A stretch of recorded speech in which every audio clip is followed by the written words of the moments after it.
Lantas, apa saja yang harus kita koreksi ketika kita menemui kasus yang seperti ini? Nah, yang pertama yang harus kita koreksi adalah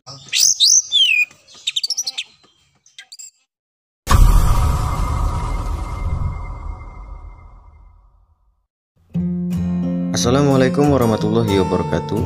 Saudaraku semua, Kicau Mania, kita berjumpa kembali. Mudah-mudahan kalian gak pernah bosan dengan apa yang saya bahas. Kalau kalian ingin ada yang dibahas, kalian komen saja di bawah. Nanti tim saya yang akan mengecek, siapa tahu cocok untuk kita bahas. Pada pembahasan kali ini saya akan membahas burung kacer di rumah gacor, tapi kapan dibawa ke lapangan burung ini diam 1000 bahasa. Apa sih yang menyebabkan kacer itu bisa seperti itu? Oke, kita akan bahas. Seperti yang sudah saya bahas di video-video sebelumnya, kalau burung kacer itu kalau dia udah gacor 24 jam di rumah, itu mesti kacer yang bermasalah. Jadi kalau kacer yang sudah bermasalah, nggak mungkin bisa kita bawa ke lapangan. Pasti bikin malu kita. Macem-macem tingkah lakunya yang bikin kita itu dibully sama teman-teman. Kalaupun teman-teman nggak membuli kita, tapi kita yang merasa terbuli oleh burung kacer kita itu. Jadi tingkah lakunya itu bikin malu kita, pengen cepet-cepet bawa pulang, garuk-garuk kepala tapi gak gatel, ya kan? Ya sekarang seperti ini, kalian bayangkan kalau kalian teriak-teriak dari pagi ke pagi lagi, teriak-teriak terus, apa yang kita rasakan? Ya mesti lemes. Teriak-teriak itu juga perlu pakai tenaga kan? Ya kan? Harus punya stamina kan? Nah tapi si burung kacer ini teriak-teriak dari pagi ke pagi lagi, dari pagi ke pagi lagi.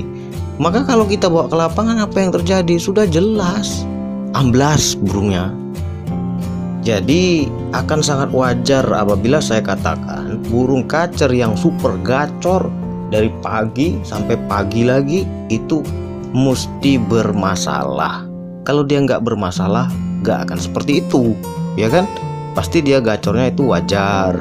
Kalau kita keluarkan dia baru gacor. Kalau kita kerondong dia nggak gacor, dia stop bunyinya. Kemudian kalau kita pancing dia baru bunyi. Kalau kita nggak pancing dia nggak bunyi. Kemudian burung kacer ini bunyinya di waktu-waktu tertentu saja, seperti pagi hari dan sore hari menjelang malam dia gacor. Nah ini seperti ini wajar. Dia nggak ngabisin tenaga. Nah kenapa dia bisa segacor itu? Nah itu yang harus kita koreksi. Kalau kita mampu mengoreksi itu dan membuat burung kacer ini nggak terlalu gacor lagi di rumah, berarti kan dia bisa istirahat. Dia bisa menyiapkan tenaganya, dia bisa menyimpan tenaga dia, ngumpulin tenaga dia. Jadi kalau dia terlalu gacor, pasti akan bermasalah. Lalu ada yang bertanya, Om, burung kacer saya itu kalau di rumah nggak gacor, diam 1000 bahasa. Walaupun saya pancing-pancing pun dia nggak akan bunyi. Tetapi kalau saya bawa ke lapangan, wah dia luar biasa gacornya. Bagus, meterian, nggak gentar sama musuh-musuhnya, baik muda maupun tua. Nah, bagaimana caranya supaya dia gacor di rumah? Lah buat apa? Yang jadi pertanyaan saya itu, buat apa kita bikin gacor dia di rumah? Yang kita tuju, yang kita mau itu dia itu untuk lomba atau untuk rumahan. Justru kacer yang diem di rumah, di lapangan gak bisa diem, nah itu yang dicari sama pemain-pemain profesional.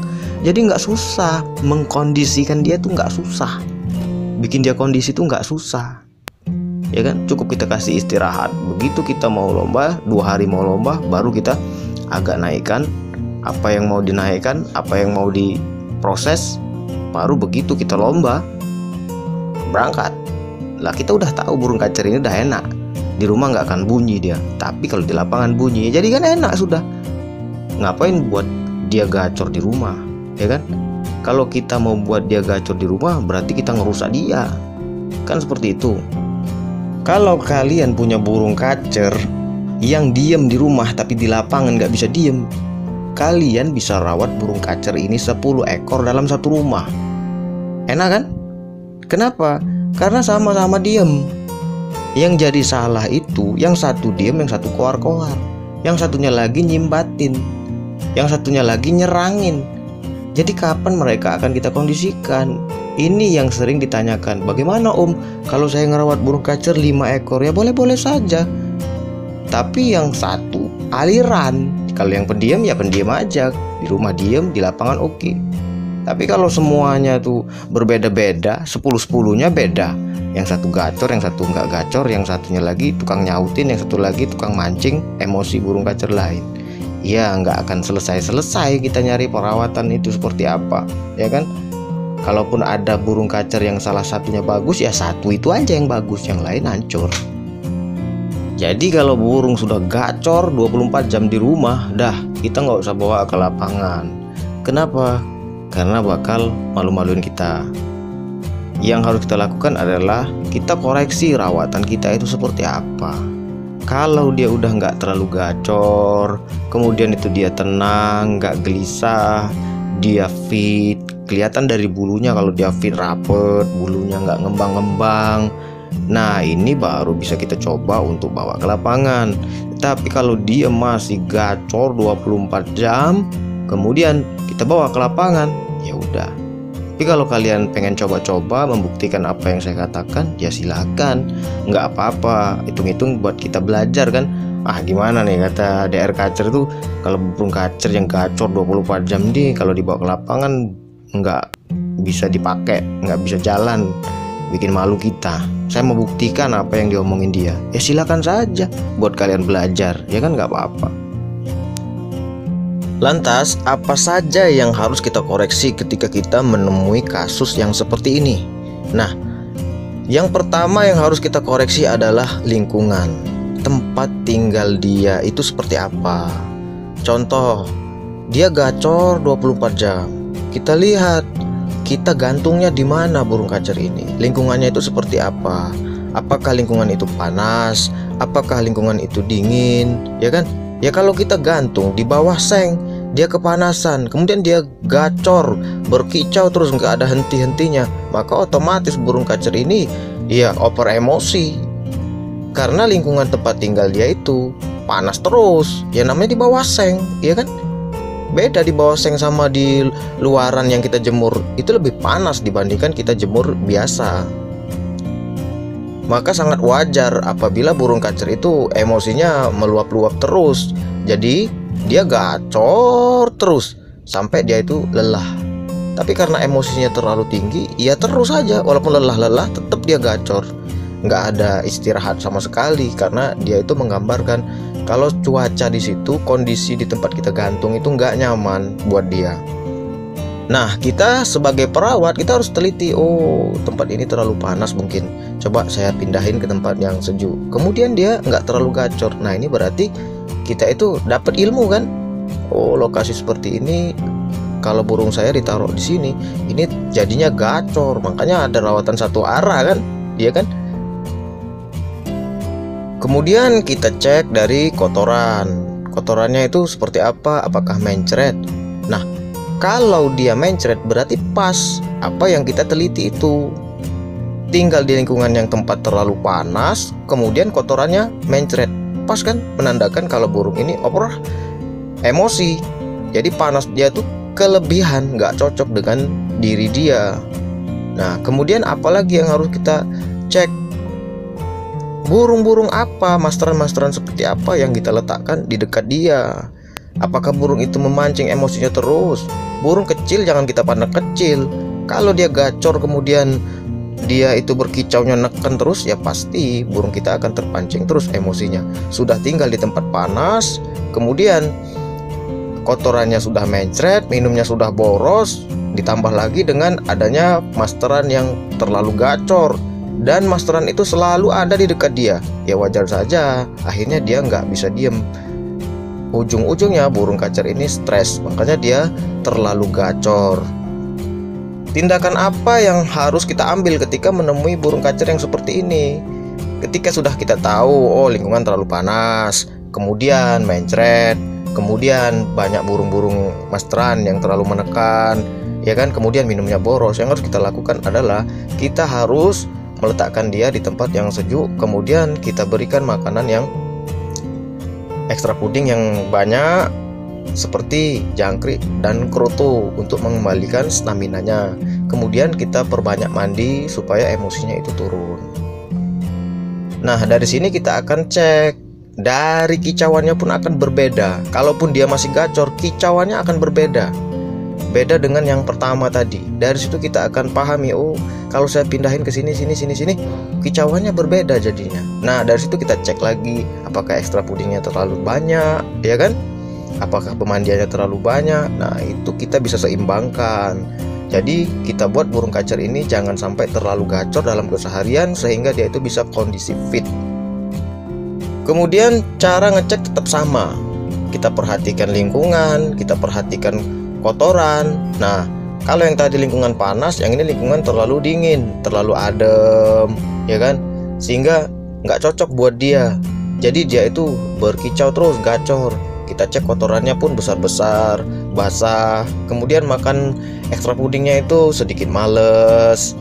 Kemudian minumnya tidak terlalu boros. Nah dari sini kita perhatikan kalau burung kacer ini kurang penjemuran dan over birahi. Lantas yang harus kita lakukan adalah menurunkan birahinya.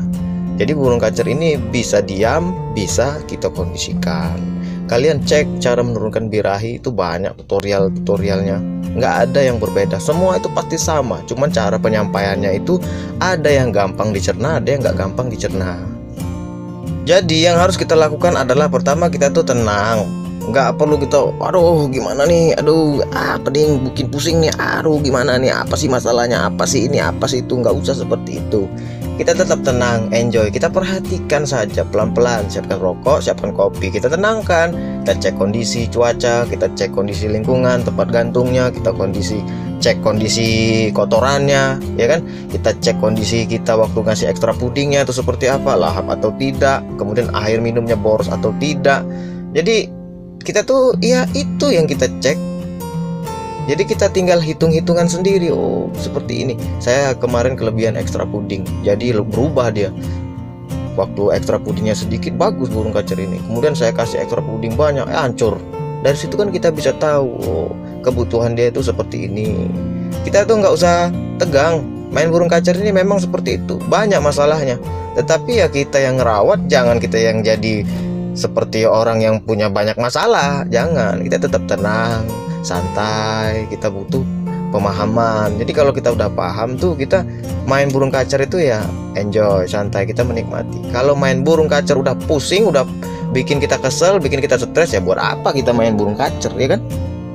Kita harus mengubah mindset kita dulu. Main burung kacer ini nggak terlalu sulit, nggak terlalu rumit kalau kita paham. Sama seperti orang kalau baru belajar mobil, belajar mengemudikan mobil, kemudian sama orang yang sudah biasa, yang sudah paham dengan cara mengemudikan mobil itu, maka ya kelihatan yang baru belajar ini merasa seolah-olah rumit. Ini ada koplingnya, ini ada tuas handle persnelingnya, ini ada setirnya, ini ada spion kiri, kanan, tengah. Jadi serasa itu tuh rumit, padahal yang enggak. Kalau kita paham pelan-pelan, oh, fungsinya ini, fungsinya ini, ya tidak terlalu rumit sebenarnya. Sama muter-muternya di situ-situ saja. Jadi yang harus kita lakukan adalah mengubah mindset kita. Jangan kita itu menganggap itu terlalu rumit, pusing, segala macam.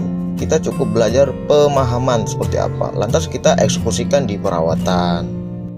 Jadi poinnya adalah ketika kita mendapati burung kacer kita ini terlalu gacor, maka burung itu pasti bermasalah. Pasti bermasalah, ya over birahi, ya over emosi. Nah setelah dia terlalu gacor, maka yang akan terjadi adalah energinya habis. Dia selalu berkicau, nggak bisa kita kondisikan. Sedangkan untuk mengkondisikan burung kacer itu yang akan kita bawa ke latihan atau ke lomba, burung kacer ini harus dalam kondisi fit. Bagaimana dia bisa fit kalau dalam keseharian dia nggak bisa diem, berisik terus? Pasti akan bikin malu, hancur. Sebaiknya kita harus lakukan pengoreksian dulu terlebih dahulu. Apa saja perawatan kita yang terlalu berlebihan atau yang kurang, seperti yang sudah saya sampaikan tadi. Kemudian kalau burung sudah tidak terlalu gacor, kemudian kita lihat kondisinya juga bulu-bulunya itu rapet, kotorannya bagus, baru boleh kita bawa ke tempat latihan atau ke tempat lomba. Oke ya, semoga video ini bermanfaat. Pada intinya burung kacer itu harus istirahat, harus bisa diem. Kalau nggak bisa diem, susah untuk kita kondisikan. Kecuali kita itu pedagang. Jadi kalau pedagang itu kalau burungnya gacor lebih mudah untuk jual burungnya, ya kan? Tapi kalau kita itu untuk lomba, maka yang harus kita lakukan adalah burung kacer ini harus istirahat, harus bisa kita kondisikan. Kalau dia nggak bisa diam, bagaimana kita bisa mengondisikan? Tetapi kalau kalian hanya ingin burung yang gacor, ya nggak masalah, biarkan saja seperti itu. Tapi lama-kelamaan ya hancur, tetap hancur. Kita sendiri yang akan rugi. Jadi kita kalau udah memelihara burung, merawat burung, maka yang harus kita lakukan adalah kita harus memberikan perawatan itu yang terbaik buat dia. Jangan sampai dia itu stres, jangan sampai dia itu kelebihan, kelewatan. Ya namanya terlalu gacor itu kan termasuk dalam kategori stres juga. Jadi kalau kita ngerawat burung itu stres, sedangkan kita seneng, kan aneh kan? Burung stres kok seneng, ya kan? Oke, semoga bisa dipahami, semoga video ini bermanfaat. Apabila ada yang ingin dibahas, sesuatu pembahasan yang menurut kalian asik kita bahas, maka kalian silahkan komentar di bawah. Apabila kalian suka dengan video ini, kalian tinggalkan like, nggak perlu kalian tuh pelit-pelit like, oke? Kemudian kalau dia bermanfaat untuk kalian, maka kalian share, bagi-bagikan ke teman-teman kalian, oke? Biar yang lain bisa dapat manfaatnya juga. Wassalamualaikum warahmatullahi wabarakatuh.